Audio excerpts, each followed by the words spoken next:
TV mother Agnes Moorhead took in a foster child, Sean, in 1952. She doted on him, but when she died, one line in her will revealed the twisted truth. Agnes was born as Agnes Robertson Moorhead on December 6, 1900. Her parents were Presbyterian clergyman John Henderson Moorhead and singer Mary Moorhead. Her mother was 17 when she was born, and being a former performer herself, she encouraged her children's creativity and imagination. Her mother wouldn't be the only one with a passion for the arts. Even from a young age, the stage called to Agnes Moorhead. The first performance she ever did was at the age of 3. Because her family's ties to the church, she spoke the Lord's Prayer during her father's sermon. This would only be the start of both her time on stage and her dedication to her spirituality, though each would have their own dark side. When her family moved to St. Louis, Missouri, Agnes's passion for acting grew even stronger. Luckily, she had a supportive parent in her mother who would ask her, "Who are you today, Agnes?" She and her younger sister would often play act together, even coming to the dinner table in character, much to the amusement of their parents. Her older sister Ruth would be a huge supporter of Agnes. Her father, on the other hand, was the disciplinarian, and some of his punishments were downright brutal. Amusing her father with her play acting doesn't mean Agnes Moorhead was without punishment. Indeed, her father reprimanded her for her childhood shenanigans. When she had done something bad, her father would sit her on a stack of encyclopedias and force her to memorize a psalm. There I sat until I could recite it. It was a wonderful memory training, and it made me think twice before I do something wrong again. Thankfully, her restrictive household didn't stop her from chasing everything she wanted. Agnes Moorhead was dedicated to her education as much as she was to acting and performing. In 1923, she graduated from Muskingum College in New Concord, Ohio. While attending classes for her biology major, she found time to act in college plays. Later, she earned a master's degree in English and public speaking while teaching public school. Agnes was not short on professional ambition. Unfortunately, luck still played a part in her artistic success, and she had to fight hard before it struck. After graduating, she gave her acting and singing the old college try.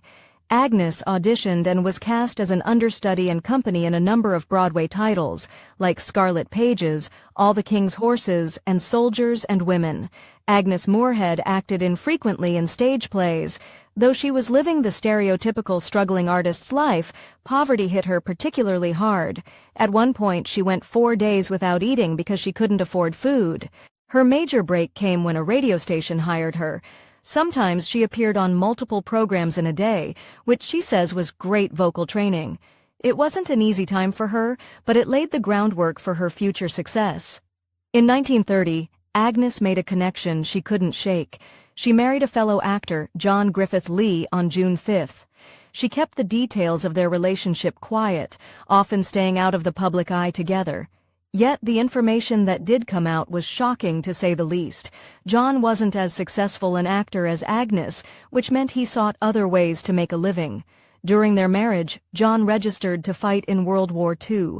Their relationship was brought with tension around Agnes's success, and John found it hard to fight his resentment. As a result, he dealt her a shocking insult. John once reductively referred to her as his meal ticket. This wasn't the only time that her career would influence her personal relationships. Despite their problems, the pair lasted for 2 decades, before divorcing on June 11, 1952. Agnes's work kept her away from her husband for a lot of their relationship, but there were reports that she was always keen to get back to him and their family farm. They had fostered a young boy, Sean Lee, a year before they split. As we'll see, Agnes had other things on her mind than being a mother to a child. In the 1920s, a chance meeting with a young boy would change Agnes's life forever. She first met Orson Welles when he was just 7 years old, and over a decade later, in 1937, she became an early contributor to his independent theater company, Mercury Players. This would be a major boon in her favor, as her relationship with Orson continued throughout her career. His work on his first major film, Citizen Kane, brought Agnes's success by his side. Citizen Kane brought Agnes's name into the film realm and showed her abilities as a performer. She was ecstatic to be able to star in Orson's second film, The Magnificent Ambitions, which earned her a New York Film Critics Award and an Oscar nomination, and this was just the start of her screen appearances. In 1954, 2 years after divorcing John Griffith Lee, Agnes married actor Robert Gist, but there was a scandalous twist to their love story. Robert was 17 years younger than her, and rumors about his unfaithful behavior were common in Hollywood. Inevitably, this matchup didn't last very long. They stayed together for only 4 years until they divorced in 1958. Agnes didn't have another important long-term relationship after this, something that was potentially related to the questions surrounding her sexuality. Agnes's career continued growing and gaining more and more traction thanks to her immense work ethic. She starred in several different productions and played side characters in others, and through the 50s and 60s, she made many film appearances. One of the films she was in was called The Conqueror, and being on set would have dire consequences for everyone present. Filming took place in Utah, in a location surrounded by covert government nuclear test sites. The consequences were devastating. 220 cast and crew participated in the filming of The Conqueror, and almost half of them were diagnosed with a form of cancer during their lifetime. Agnes's mother believed that working on this film is what destroyed Agnes in the end. But more on that later. Agnes Moorhead got her major TV break in 1964 with the beloved series Bewitched, but her road to the role was on the unconventional side. Initially, she rejected the role of Endora, the main character's loathsome mother who hated non-magical humans, but one surprising event changed her mind. After rejecting the role of Endora, Agnes thought that was the end of the story regarding Bewitched, but a chance encounter with the lead, Elizabeth Montgomery, brought doubt to her mind. They ran into each other at a department store, and Elizabeth asked Agnes in person if she would join the cast. Even if Agnes might have lived to regret it, who could say no to that sort of personalized invitation? Agnes signed up for what she expected to be a short-lived project and assumed that the series wouldn't last longer than 1 season. Well, she was in for a surprise. The series was on the air for almost a decade. Her character, Endora, was what launched her fully into the mainstream, with her name and face appearing in 8 of every 12 episodes, but she had some surprising thoughts on the series. Agnes Moorhead thought very little of Bewitched. She didn't like playing a witch, and she thought the writing was trite, calling the scripts hack. Not only that, but she felt the success of the show entangled her irreparably with the role of Endora. Once she had said yes to the role, there was no more backing out after the first episode aired. Even after being awarded 6 Emmys, Agnes wasn't content with her career being reduced to one breakout role, especially since people started to recognize her as a witch. I've been in movies and played theater from coast to coast, so I was quite well known before Bewitched, and I don't want to be identified as the witch. Her stance on the series wouldn't change until her last moments. Her relationship with the other lead actors in the series were polar opposites. With Elizabeth Montgomery, who played Endora's daughter, the relationship was lovely, and Agnes even said she was fond of her. But with Dick York, who played Endora's son-in-law, there was obvious tension. He even went so far as to call Agnes a tough old bird, and that wasn't the only contentious part of her professional conduct. One part of Agnes's life that was heavily commented on in her career was her sexuality. The studios she worked for maintained a pristine image of her, depicting her as an ideal mother and wife. But despite this, there was still a lot of curiosity about her preferences. Rumors eventually spread that she was a lesbian, and they didn't stop there. Paul Lynde, a fellow actor on Bewitched, seemed to know a lot about Agnes's relationships, and he made an utterly shocking claim. He said that Agnes and Debbie Reynolds were in a romantic relationship, which Debbie would later deny. But there was an interesting turn of events that led to even more suspicion around Agnes and Debbie's relationship. Debbie's ex-husband, Eddie Fisher, said he was going to write about her and Agnes's friendship in the autobiography he was working on.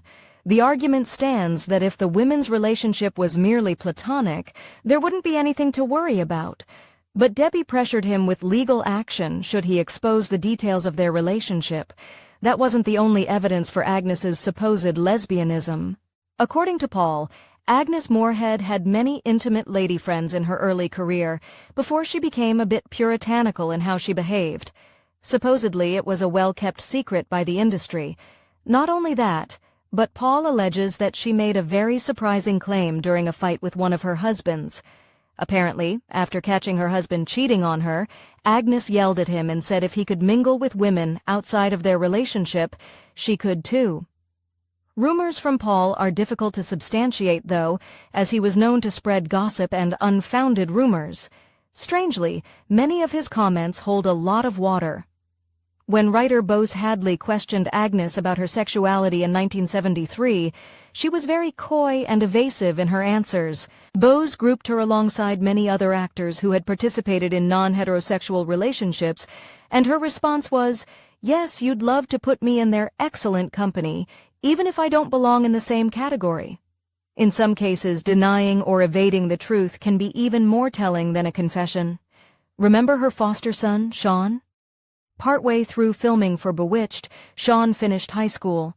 Sean left home as soon as he graduated. His goal was to experience life out of his foster mother's smothering embrace and away from her restrictive rules. There was so much of the world for him to see, and so many ways of life he could explore. Unfortunately, none of them included Agnes Moorhead, and his decision had a chilling finality to it.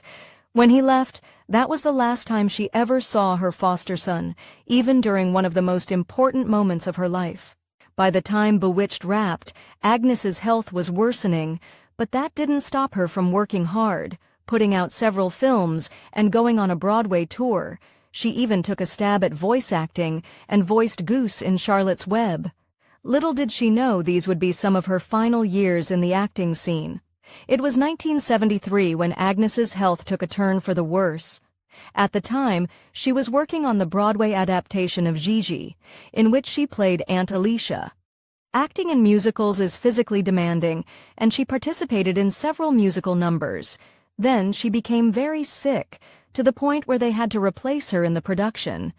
Agnes tried hard to work through the illness, but this sickness wasn't something she could easily recover from, regardless of how hard she tried to fend it off.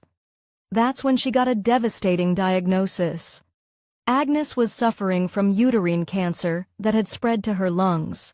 This added her case to the rapidly increasing statistics of the Conqueror's cast and crew who faced cancer diagnoses. According to her friend Debbie Reynolds, Agnes said she would survive, and that she left her fate in God's hands. After fighting the disease in the privacy of the Mayo Clinic Hospital in Rochester, Minnesota, Agnes Moorhead succumbed to her cancer on April 30, 1974, at the age of 73. Tragically, her mother outlived her, and Agnes bequeathed all her jewelry and clothing to her, but the matters of her will went even further than that.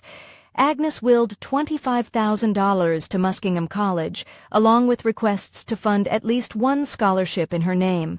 Half of her manuscripts went to this college, and she left the other half to the University of Wisconsin. She left her family's farm and her comprehensive collection of Bibles and biblical materials to John Brown University. Despite all these posthumous appointments, one name was conspicuously left out of her will. Agnes Moorhead hadn't seen her foster son since he left after high school. When Agnes's friend Debbie Reynolds asked if she could look for Sean as Agnes was struggling with her cancer, Agnes said no. She claimed anything to do with Sean would only upset her. Because of this, he wasn't at the hospital when her cancer took her. Not only that, but she left him nothing in her will. She claimed she didn't have any children, nor a spouse, alive or past. With this, Sean's name passed into obscurity, alongside his role in Agnes's life. Everything she left went to the few people around her and the previously mentioned organizations. Agnes's friends had many kind things to say about the actress, though some acknowledged her occasional difficult nature. Regarding her relationship with Sean, Lucille Ball said she tried to be a good mother to her adopted son, but she could be too stifling as a parent. Despite this, Agnes continued to express a sort of mentorship role to those around her. Agnes's early life followed her throughout her career. One of these things was her love for teaching, particularly regarding helping young actors hone their craft. According to her friend, producer Paul Gregory, she ran a school for many years out of her home teaching drama. Once a teacher, always a teacher. She will forever be known as Endora from the beloved series Bewitched, regardless of how she felt about being known as a witch. The role has immortalized her entire filmography and brought her name to new generations of audiences. Though she has been lost, she has not been forgotten. If you enjoyed this Factor 8 video, give it a thumbs up and subscribe for more incredible stories. Want to say in who we cover next?